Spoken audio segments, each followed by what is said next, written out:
Hi everyone, today is going to be my first time uploading anything on this channel. I used to use it when I was a kid. Yo, what up? It's your boy.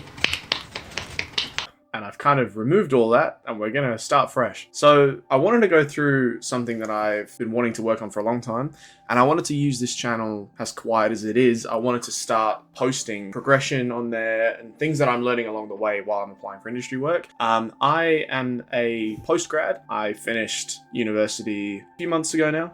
And I'm looking for, industry employment. But in the meantime, I figured while I'm working on portfolio pieces and I'm learning along the way, why not document it and post it online? So today I wanted to go through a pretty complex project that I've been planning for a while. I've been wanting to work on a Xenomorph for the longest time now. I've been putting it off for a few years because I just didn't have the confidence to try it. However, now that I'm in the stage now where I've got literally nothing else to do, I figured why not give it a go.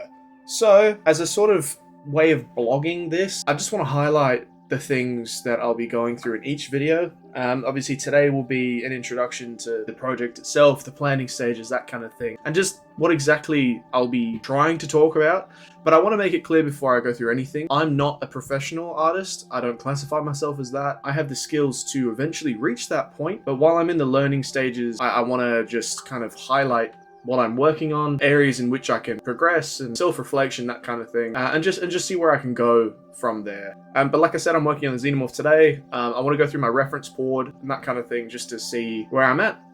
The next video will probably be me blocking out the main forms. Again, don't use this as a tutorial. You can if you want to, but it's not going to be amazing.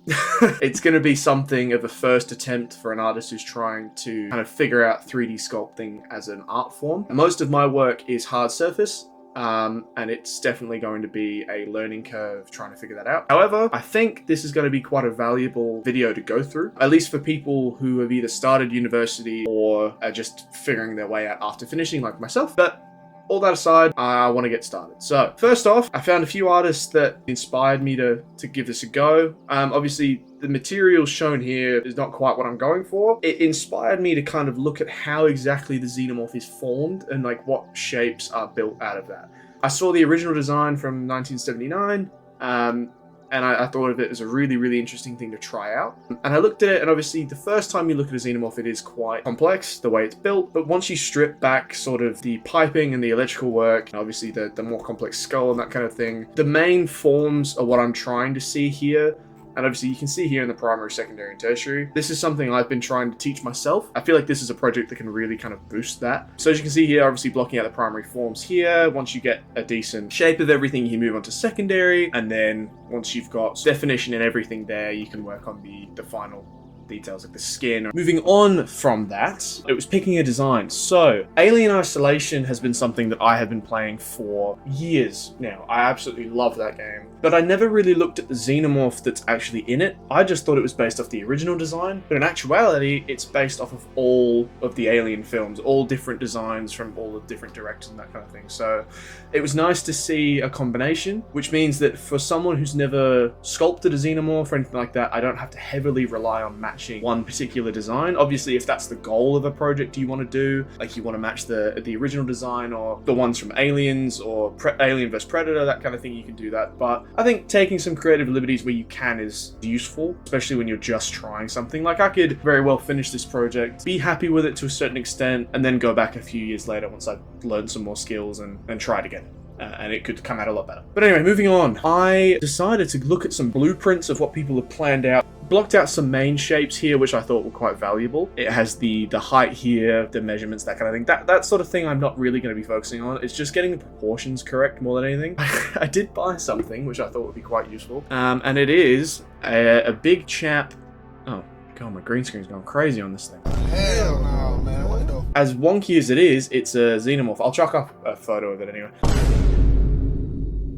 But it was useful in looking at the proportions of it and seeing how it was built and how I could use that in my own project. Now, obviously, looking at the neck muscles here, this obviously isn't fully accurate, but again, what I'm saying about the creative liberties you can take on this sort of thing, it's useful to see where the muscles lie, and I kind of dumbed it down to the point where just the main block out shapes can be used, but as we move up, it's picking an overall design, and then obviously the more complex areas of that. So this was from a film Propstore, I can't remember the name of the website, but I'll put it in the description anyway. But you can find a ton of reference here. This is from Alien 3, and I use this more as just reference for how the jaw itself is built and what the teeth look like. Obviously, if I'm wanting this to look realistic and not stylized, I'm going to have to follow a lot of the real things, and it's going to be a bit of a challenge to do that. And obviously, as you go through, you can see more of the runners, that kind of thing, and there's a completely different design there. But it's looking at the way that the artists who worked on the original productions are looking at things, and then using that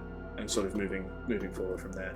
However, my main focus is the original, which is personally my favorite. The designs are more simplistic, which I think for a beginner is going to be very, very helpful. You wouldn't want to start on something that's really complex, because you're either gonna burn out or you're gonna just kind of make a half-assed effort and wonder where you went wrong, really. Although it is complex, I think it's definitely doable. The only thing I'm going to probably struggle with here is the skull. I haven't done a lot of human anatomy. However, because it's so, well, non-human, it might be a little bit easier to figure that out from there. Point is, I've got a ton of different photos. I think the more photos you get, the better. You don't want to overwhelm your reference board with different designs like I have, but it was a matter of choosing a design that I liked and going from there, which I think is probably the better way of doing it. I noticed as well that the teeth are different in different designs, and obviously the way that things are hooked on the jaw here, and where certain mechanical elements are seen and where that's sort of hidden with the more organic bits. The best reference I saw was from Queen Studios. It gave me really good orthographic reference for the way things are set up, as well as texture reference.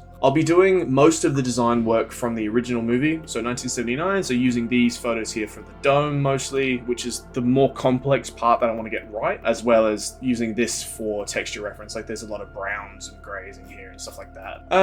But moving on to other artists' work and that kind of thing, this has been really useful. I think, and all this work can be found on ArtStation, that kind of thing.